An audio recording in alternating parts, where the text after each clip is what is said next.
गोरी घमंडी जेठानी। कामिनी जी, शादी कल ही है जी, आप समय से आ जाना। नमस्ते। अरे प्रणीत बेटा, सभी रिश्तेदारों को कार्ड बांट दिया ना? जी माँ, सभी रिश्तेदारों के घर शादी का कार्ड दे दिया है और बैंड भी बुक कर दिया है। सुमित्रा और प्रणीत आपस में बात कर रहे होते हैं कि तभी सुमित्रा की बड़ी बहू पायल हाथों में ढेर सारा शॉपिंग बैग्स लिए अंदर आती है।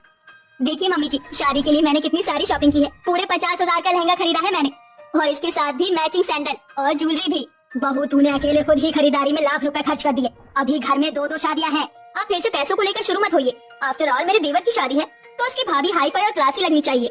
इसलिए कि पायल बहुत ही पैसे वाले घर की बेटी होती है, वो बहुत ही घमंडी होती है। अगले दिन सुमित्रा के दोनों बेटे यश और प्रशांत की शादी गरीब और काली लड़की दिव्या और गुंजन से हो जाती है और वो ससुराल आ जाती है, जहाँ पायल दरवाजे पर खड़ी अपनी दोनों देवरानियों की बहुत बेइज्जती करती है।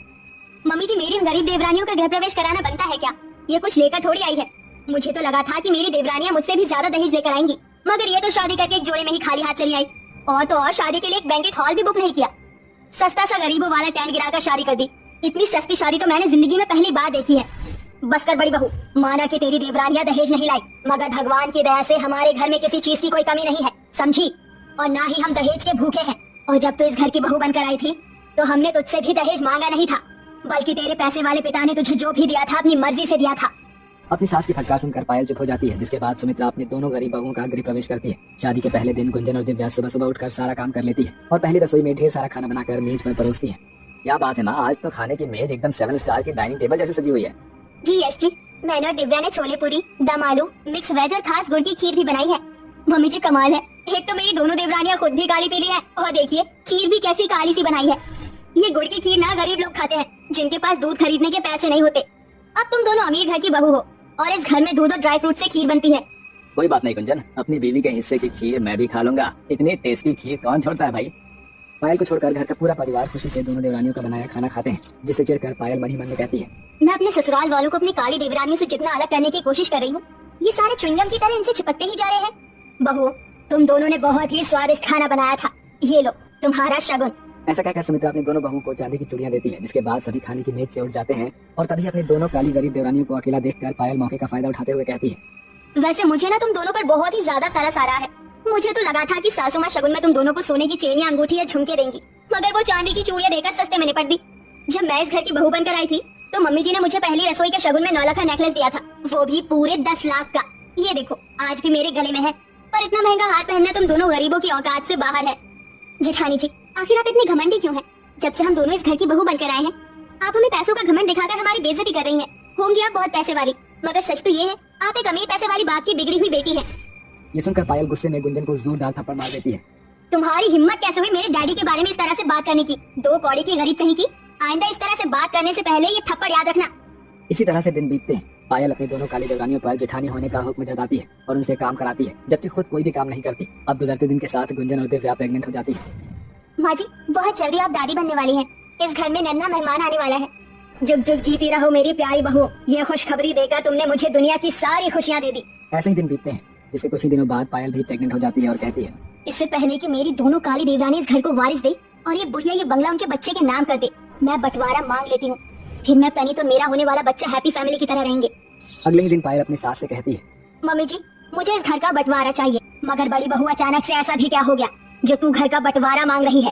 क्योंकि मैं भी माँ बनने वाली हूँ और मैं नहीं चाहती कि मेरी काली देवरानियां मेरे आसपास भी भटके और मेरा बच्चा जली हुई उपली जैसा काला हो।